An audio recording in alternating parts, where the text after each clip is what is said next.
សួរអ្នកគ្រូអញ្ចឹងនេះជាវីដេអូនៃការបើកកាមេរ៉ាហើយនឹងទីតាំងនៅលើទូរស័ព្ទ iPhone ជាមួយនេះសកាកាមគាត់ login ចូលលេខទូរស័ព្ទគាត់មក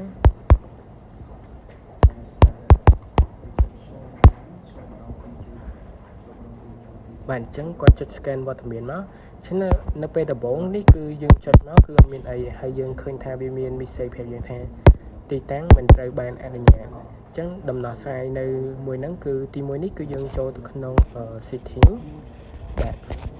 អញ្ចឹងចូលទៅក្នុង setting ហ្នឹងគឺយើង search ពាក្យថា location ឬក៏យើងអាច scroll មកដល់ privacy ហើយនិង security នេះមកហើយយើងមើលកន្លែង location service យើងចុច turnវា on បាទហើយបន្តិចយើង scroll មកដល់កន្លែង Safari នេះអញ្ចឹងយើងយកពាក្យថា why using this app បាទហើយបន្តមកទៀតយើងចូលមកកាន់កន្លែង scan របស់យើងមកហើយយើងសាកចុចម្ដងទៀតបាទនៅអូខេបើនៅទេយើងចុចទីនេះហើយចុច address 3មកហើយយើង scroll មកដល់ក្រោមយើងយកកាមេរ៉ាហ្នឹងគឺយើងយក allo ហើយ location គឺយើងយក allo ដែរហើយចុងក្រោយយើងចុច done តោះមកយើងចុច scan ម្ដងទៀតអូខេនៅតែអត់បានអញ្ចឹងយើងចុច refresh មួយបាទអញ្ចឹងពេលហ្នឹងគឺយើងអាចចុច scan ម្ដងទៀតទីតាំងរបស់យើងនឹងអាច scan បាន